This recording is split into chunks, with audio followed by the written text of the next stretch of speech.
It's good to see you today. It is February 12th. Our reading today comes from the book of Exodus. We're in Exodus, and the reading today is actually chapters 35 and 36. So let me back up to the previous chapter so you can see a little bit of the forest, if you will. So we have the contributions for the tabernacle being commanded as these things are going to be brought, and then you have the construction of the tabernacle.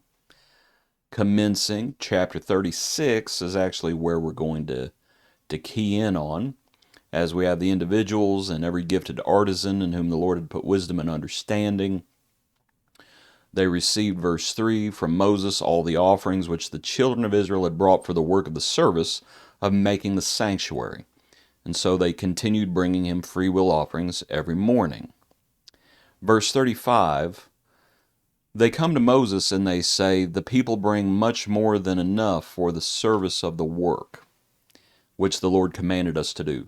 So Moses gave a commandment, and they caused it to be proclaimed throughout the camp, saying, let neither man nor woman do any more work for the offering of the sanctuary. And the people were restrained from bringing, for the material they had was sufficient for all the work to be done, indeed too much. And it's just a lovely passage. But it's also an interesting passage in that here the people are and they're making their free will offerings, and they have to be stopped. They have to be stopped because it was more than enough. And of course it's an obvious point, but there needs to be a recognition. Well, it was a finite work. This work, the building of the tabernacle, it had a beginning and it had an end. Now that was just one work.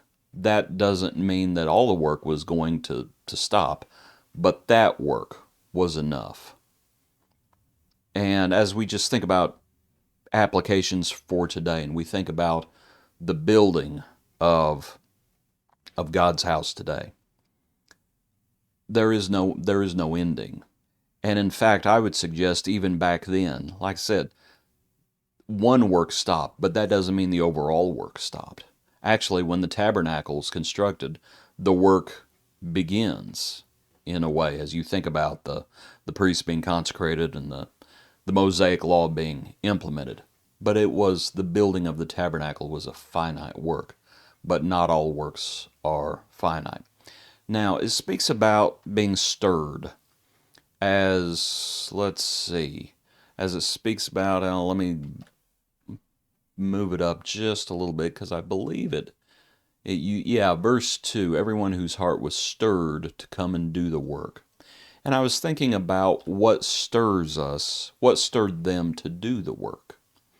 And it's easy to say, well, the Lord stirred them. Well, let's just think about what stirs people to work. And I don't think none of these are wrong. Love should stir us as we provoke one another to love and good works. That if we are not doing things out of love, something's wrong. Love is foundational. We understand that. We might think about as well, and pardon me for putting it that way, fear. This is not too far after the account of Sinai, when Moses comes down, crushes the idol to powder, makes them drink it, draws the line in the sand, and the Levites start killing their brethren. You can't tell me there's not a good amount of fear here, that fear, and the Lord actually speaks about fear as well throughout Exodus. Fear is a motivation. It is a fearful thing to fall into the hands of the living God. And so it is a part of motivation. I understand the passage in John that talks about love casting out fear. Fear involves torment, and we should have confidence with the Lord. But there is a reverential fear. And when Jesus himself speaks about fear, he says, don't fear those who kill the body. He says, I'll tell you who you should fear, those who can kill the body and the soul. That fear is a motivating factor. What stirs us? Love, fear, duty.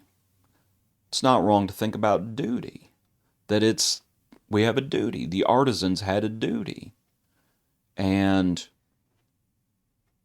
when we have done, New Testament passage that comes to mind, when we have done all that we have been commanded to do, we should say we are unprofitable servants, for we have only done what was our duty. It is our duty. It's a responsibility. It's an accountability. All of those things that go into that. What stirs us? Every part does its share. And I think we see that even within this passage. One more thing I wanted to see from the account is that you have the artisans, obviously, but not everyone was an artisan. You had craftsmen. Not everyone was a craftsman, but they could support the craftsman. And that's an important concept for us to understand. You have hands, you have hands and feet and eyes and ears. We may not be the 5-talent person. We may be a 1-talent person. We can still do our part and support the work, though. We can do what we can, and in doing what we can, we do support the work. And that way, every part does its share. Here in Exodus, you have the craftsmen, and you have others who are supporting the craftsmen. And so the building commences. Hope you have a good day. Appreciate you. Hope you consider the applications that we can make as we serve the Lord today. We'll see you in our next brief look into God's Word.